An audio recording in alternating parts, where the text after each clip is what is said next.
이런 눈빛은 조심하세요. 전통 관상학에서는 눈을 마음의 창이라고 여기며 눈의 형태와 모양을 통해 그 사람의 성격이나 성향을 파악하려고 했어요. 수천 년 동안 전해져 내려온 이런 해석법들은 당시 사람들의 관찰과 경험을 바탕으로 만들어진 것들이지만 현대적 관점에서는 과학적 근거가 부족한 부분들이 많다는 점을 먼저 말씀드려야겠어요. 중요한 것은 이런 전통적 해석들이 절대적인 판단 기준이 될 수는 없다는 점입니다.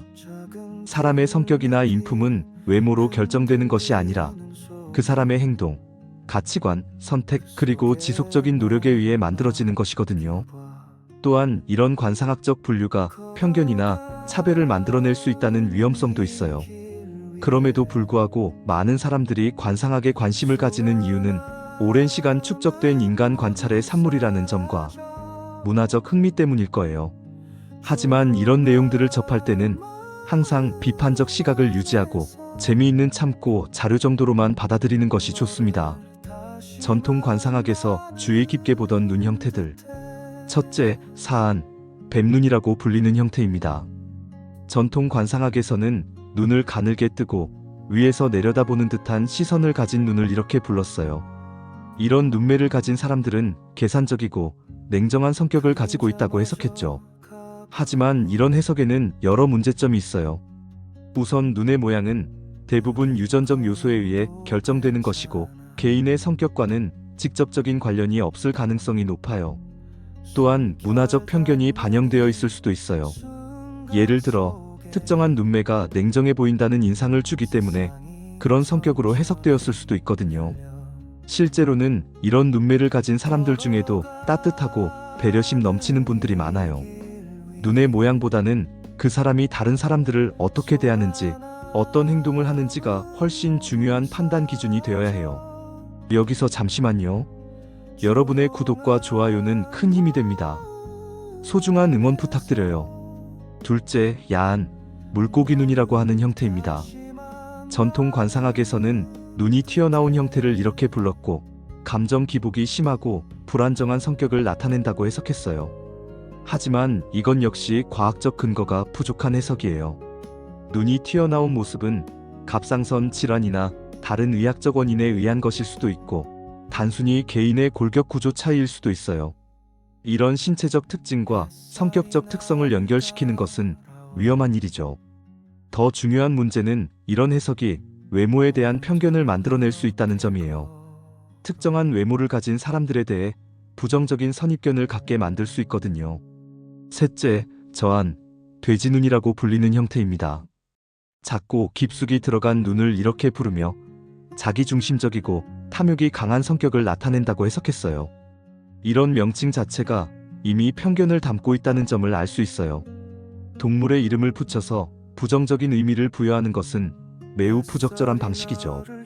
눈의 크기나 모양은 개인의 유전적 특성일 뿐이고 그것이 성격을 결정하지는 않아요.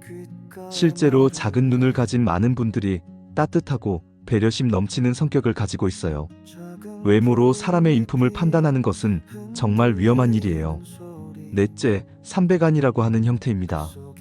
흰자위가 세 곳에서 보이는 눈을 말하는데 불안정하고 충동적인 성향을 나타낸다고 해석했어요. 하지만 이것도 단순히 눈의 구조적 특성일 뿐이에요. 눈꺼풀의 형태나 안구의 위치 등은 개인차가 있는 것이고 이것이 성격과 직접적인 관련이 있다고 보기는 어려워요. 다섯째, 사배간이라고 하는 형태입니다. 흰자위가 네 곳 모두에서 보이는 눈을 말하며 반사회적이거나 독립성이 지나치게 강한 성격을 나타낸다고 해석했어요. 이런 해석은 특히 문제가 많아요. 반사회적이라는 표현은 매우 강한 부정적 의미를 담고 있는데 이것을 단순히 눈의 모양과 연결시키는 것은 정말 위험한 일이에요. 관상학을 대하는 올바른 자세. 이런 전통적 해석들을 접할 때는 몇 가지 중요한 점을 기억해야 해요. 첫째, 과학적 근거의 부족. 현대 과학에서는 외모와 성격 사이에 직접적인 연관관계를 입증한 연구가 거의 없어요. 사람의 성격은 훨씬 복잡하고 다양한 요소들에 의해 형성되거든요. 둘째, 편견과 차별의 위험성. 외모를 기준으로 사람을 판단하는 것은 편견을 만들어낼 수 있고 이는 차별로 이어질 수 있어요. 셋째, 개인차의 무시. 같은 눈 모양을 가진 사람들도 각자 완전히 다른 성격과 인품을 가지고 있어요. 넷째, 자기 실현적 예언의 위험. 이런 해석을 믿고 그에 따라 행동하면 정말로 그런 성격이 될 수도 있어요. 사람을 판단할 때 정말 중요한 것들은 외모가 아니라 다음과 같은 것들이에요. 다른 사람을 어떻게 대하는가? 어려운 상황에서 어떤 선택을 하는가? 자신의 말과 행동이 일치하는가? 실수했을 때 어떻게 반응하는가? 다른 사람의 고통에 어떻게 반응하는가? 이런 행동들을 통해서 그 사람의 진짜 인품을 알 수 있어요. 결론. 전통 관상학은 우리 문화의 한 부분이지만 그것이 사람을 판단하는 절대적 기준이 될 수는 없어요. 특히 부정적인 해석들은 편견을 만들어낼 위험이 있기 때문에 더욱 조심스럽게 접근해야 해요. 모든 사람은 고유한 가치와 존엄성을 가지고 있어요. 외모로 사람을 판단하기보다는 그 사람의 행동과 인품을 통해 진정한 모습을 알아가는 것이 훨씬 의미 있는 일이에요. 관상학적 해석에 너무 의존하지 말고 열린 마음으로 사람들을 만나고 이해하려고 노력해보세요. 그럴 때 진정한 인간관계의 아름다움을 발견할 수 있을 거예요.